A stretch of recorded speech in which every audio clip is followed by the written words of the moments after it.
Hello everyone.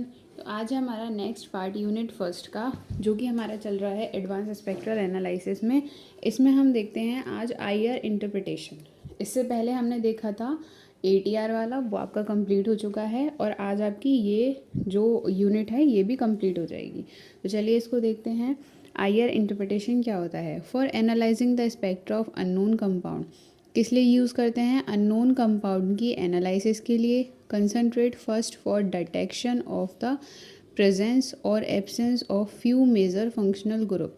तो हमें इसको क्या करना होता है? कंसंट्रेट करना होता है किसकी डिटेक्शन के लिए? या तो किसी की प्रेजेंस के लिए या फिर किसी भी एब्सेंस के लिए, किसी भी फंक्शनल ग्रुप का। ठीक है, अगर हमें किसी फंक्शनल ग्रुप की प्रेजेंस देखनी है या एब्सेंस देखनी है तो उसके लिए हम क्या करेंगे? आईआर इंटरप्रिटेशन का यूज़ करेंगे।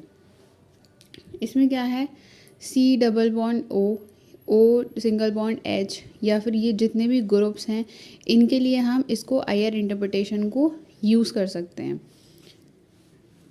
इसमें क्या लिखा हुआ है? If carbonyl group C double bond O present then C double bond O group give strong absorption. अगर कार्बोनिल ग्रुप प्रेजेंट होगा तो जो प्रेजेंट ग्रुप है वो हमारा क्या शो करेगा? स्ट्रॉन्ग एब्जॉर्प्शन शो करेगा। इसकी जो इंटेंसिटी है, मतलब इंटरप्रिटेशन, आईआर इंटरप्रिटेशन की जो इंटेंसिटी आएगी वो कितनी आएगी आपकी? 1820 या फिर 1600 सेंटीमीटर -1। इतनी आपकी इसकी इंटेंसिटी जो है वो आ सकती है। फिर है if C double bond O present check for presence following group. अगर C double bond O present है तो आपको क्या क्या चेक करना है? क्या ये ग्रुप्स इसमें प्रेजेंट हैं या नहीं। इसमें कौन कौन से ग्रुप्स हो सकते हैं? एसिड है, एमाइड है, एस्टर है, एनाइड्राइड, एल्डिहाइड या फिर कीटोन। अच्छा, ये जितने भी ग्रुप्स हैं तो आईआर इंटरप्रिटेशन क्या है? एक रेडिएशन ही तो है, एक रे ही तो है जो हम इसमें प्रोवाइड करा रहे हैं। तो इसकी हमारी हर ग्रुप की इंटेंसिटी निकल के आएगी। ठीक है, डिटेक्टर्स पे हम चेक करते हैं ना, तो डिटेक्टर पे हम चेक क्या करते हैं? इंटेंसिटी को ही तो चेक करते हैं। तो उसमें हमें क्या निकल के आएगी? हमारी इंटेंसिटी। अब अगर मान लीजिए हमारा एसिड निकल के आता है या फिर हमारा एमाइड निकल के आता है या एस्टर निकल के आता है, तो हर किसी की इंटेंसिटी अलग निकल के आएगी। तो आगे देखते हैं कैसे। अगर आपका सिंगल बॉन्ड स्ट्रेच होगा, मतलब जैसे ये वाले ग्रुप होंगे, तो आपकी इंटेंसिटी कितनी आएगी? 4000 से 2500। ठीक है, अगर आपके नाइट्रल्स या फिर कार्बन होते हैं ट्रिपल बॉन्ड में तो कितनी आएगी? इतनी। अगर आपके डबल बॉन्ड में होते हैं, जैसे हमने यहाँ देखे थे ऊपर जो है, यहाँ पे ट्रिपल बॉन्ड है, यहाँ डबल बॉन्ड है, यहाँ सिंगल बॉन्ड है। अगर डबल बॉन्ड में आता है तो इंटेंसिटी कितनी होगी? 2000 टू 1500। अगर आपकी इंटेंसिटी रॉक में आती है, मतलब सिंगल बॉन्ड में आती है, तो कितनी होगी? 1500 से 500 तक। ठीक है, फिर नेक्स्ट है, अगर आपका मान लीजिए इन फंक्शनल ग्रुप आया है या फिर फ्रीक्वेंसी आई है तो फिंगरप्रिंट रीजन निकालना पड़ेगा हमें। ठीक है, फिंगरप्रिंट रीजन में आपको क्या देखना पड़ेगा?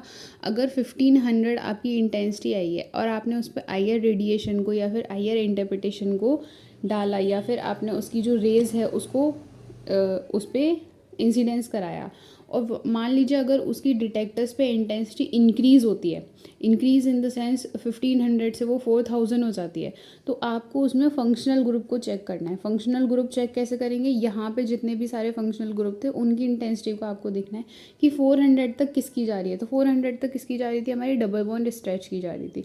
अगर डिटेक्टर पे उसकी इंटेंसिटी डिक्रीज़ हो जाती है, मतलब 600 तक हो जाती है, तो 600 में कितना हो जाएगा? आप फिर उसमें चेक कर लीजिए कि 600 तक कहाँ तक आ रहा है। तो आपका किस में आ जाएगा? रॉक में। इसी के बीच में तो आ रहा है ना, 600 बीच में ही तो आएगा। 500 से नीचे तो 400 हो गया और 500 से ऊपर कितना हुआ? 600 हुआ। तो आपकी इंटेंसिटी किसके बीच में आएगी? रॉक के बीच में आएगी। ठीक, अब देखना है आईआर रीजन में फंक्शनल ग्रुप और फिंगरप्रिंट रीजन। मतलब आईआर रीजन आपका कितने टाइप का होता है? 2 टाइप का होता है, ये आपने देख लिया। अगर 1500 से ऊपर गया तो फंक्शनल ग्रुप और 1500 से नीचे गया तो फ्रीक्वेंसी। तो ये आपका आईआर रीजन कितने टाइप का है? फंक्शनल ग्रुप और फिंगरप्रिंट रीजन का।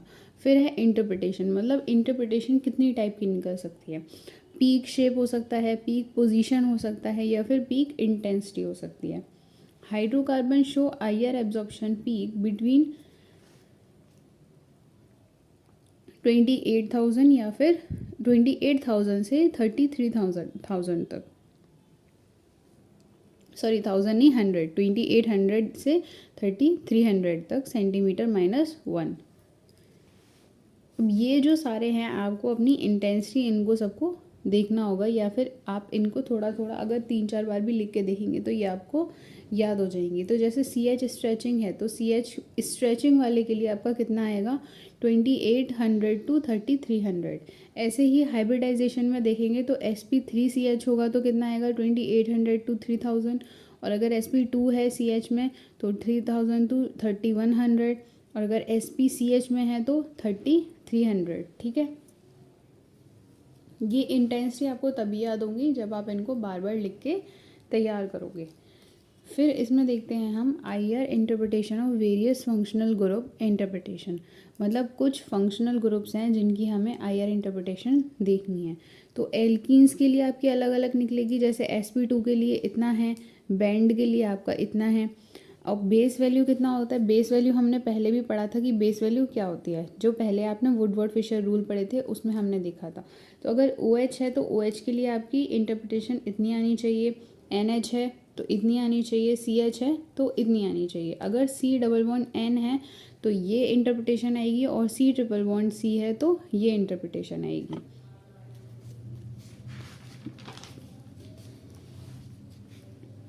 अगर एरोमेटिक कंपाउंड मीडियम आता है तो एरोमेटिक कंपाउंड मीडियम के लिए C डबल बॉन्ड C आ रहा है तो आपका कितना आएगा 1400।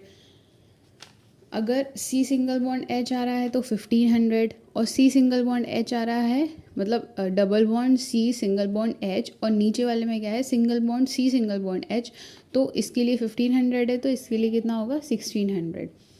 अगर ओवरटर्न रीजन हुआ मतलब ऑर्थो भी लग रहा, अगर उसमें कोई एक्स्ट्रा ग्रुप जुड़ा होगा जैसे ऑर्थो मेटा पैरा हो गया तो उसके लिए क्या है ऑर्थो हो गया।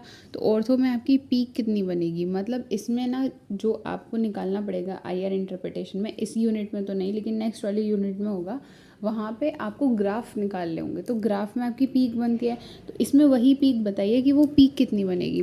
तो आपकी कितनी बनेगी 735 to 770। अगर पैरा हुआ तो कितना होगा 800 to 860 वन पीक के लिए। फिर है मोनो सब्सटीट्यूटेड आएगा तो आपका ये वाली पीक निकल आएगी। ठीक है, डब्लू पीक जो होती है मतलब ऐसे करके जो निकलती है, ऐसे बनाते हैं ना, तो ये वाली पीक निकल के आएगी। ऑर्थो सब्सटीट्यूटेड होगा तो V, जैसे ये हमने यहाँ पे अपना नंबर लिख दिया तो हमारी कैसे V आई, ऐसे करके जो पीक आती है। ठीक, ऐसे ही एल्काइंस के लिए SP वाले में, तो एल्काइंस के लिए भी सबके लिए अलग अलग पीक निकल के आएगी आपकी।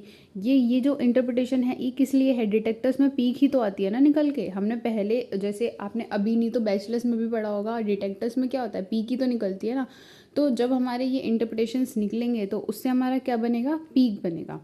ठीक है, ऐसे कीटोन के लिए हो गया, कीटोन में अगर एसिड्स हुआ तो इतना पीक आएगा, एस्टर्स में हुआ तो इतना आएगा, मतलब इंटरप्रिटेशन आएगा उसके बाद हमारा पीक बनेगा।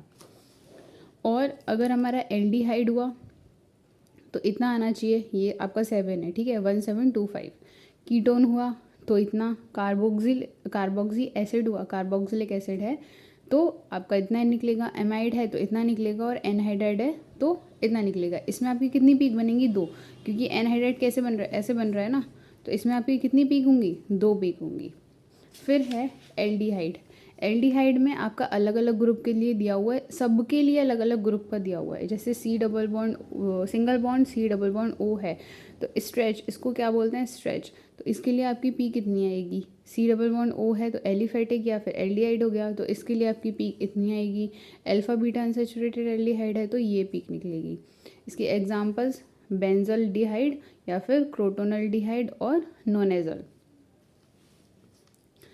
एल्कोहल एंड फिनॉल हुआ, जैसे O single bond H stretch निकला तो आपकी पीक 34000 to 3300। अगर फ्री OH स्ट्रेच है तो 3600 सेंटीमीटर।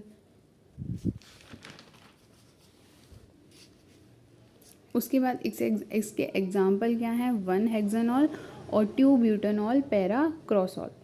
फिर कार्बोक्सिलिक एसिड अगर आएगा तो कार्बोक्सिलिक एसिड में भी हर ग्रुप के लिए अलग अलग, जैसे C डबल बॉन्ड C होगा तो इसका आपका ये फिनाइल ग्रुप में आता है तो लोअर फ्रीक्वेंसी कंजुगेशन, मतलब इसकी फ्रीक्वेंसी बहुत कम आएगी, हो सकता है इसकी पीक ना बने। फिर है OH, तो OH के लिए आपका 2500 to 3300। फिर सी डबल बॉन्ड ओ के लिए आएगा 16902 1760। सी सिंगल बॉन्ड ओ के लिए आएगा आपका 1750 टू 1320 और ओ एच के लिए आएगा आपका 1910 टू 950।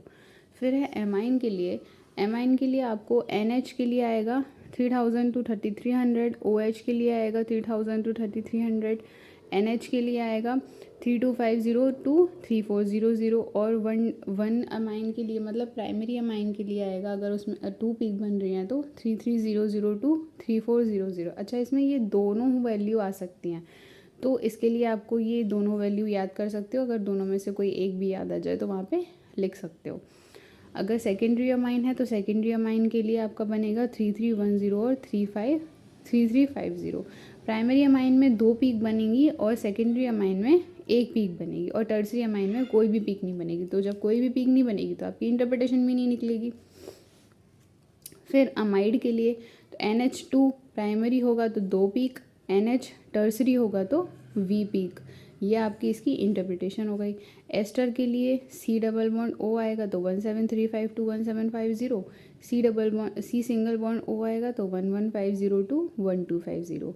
एसिड एनहाइड्राइड हो गया तो इसके लिए सी सिंगल बॉन्ड के लिए अगर आएगा तो आपका कितना आएगा 1000 टू 1100। और एस्टर के लिए ये आपका एस्टर का स्ट्रक्चर आप चाहो तो बना सकते हो। सी सिंगल बॉन्ड Cl, इसकी इंटरप्रिटेशन आपकी कितनी आएगी 1000 टू 1300। अब interpretation of IR spectra of organic compounds, ये जो है मैंने शेप्स में बनाए हैं और यहाँ पे मैंने इंटेंसिटी इनकी इंटरप्रिटेशन लिखी हुई है। तो अगर आप चाहो तो इनकी ये जो शेप्स है ना इनको आप बना सकते हो, ठीक है। मतलब अगर आप इतना भी लिख दोगे तो वो मोर देन इनफ है, लेकिन आप चाहो तो अलग से इसको शेप बना के भी शो कर सकते हो। ये यहाँ पे भी आपके शेप्स दिए हुए हैं, ठीक है। पोजीशन ऑफ द पीक और analysis of the IR spectrum, इसमें सब वही है जो हमने पहले ये सारी पढ़ चुके हैं इंटरप्रिटेशंस। ये मैं आपको दिखा रही हूँ, अगर आपको इनको आगे और लिखना हो तो आप इनको लिख लीजिएगा, ठीक है। ये आप स्क्रीनशॉट्स ले सकते हो इनके। एक ये रहा और ये। बाकी आपका अगर ये टॉपिक आता है तो यहाँ तक आपका इनफ है, ठीक है। ये आपका यहाँ से टॉपिक आईआर इंटरप्रिटेशन भी ख़त्म हो चुका है। अब हम इसके बाद जो नेक्स्ट वीडियो में देखेंगे वो हम देखेंगे अपनी सेकंड यूनिट, जो कि हमारी एनएमआर स्पेक्ट्रोस्कोपी। तो तब तक के लिए आप अपना फर्स्ट यूनिट कंप्लीट करें, इसे तैयार कर लें अपने एग्ज़ाम्स के लिए। और अगर वीडियो अच्छा लगा हो तो इसे लाइक करें और अपने दोस्तों के संग शेयर करें। Thank you.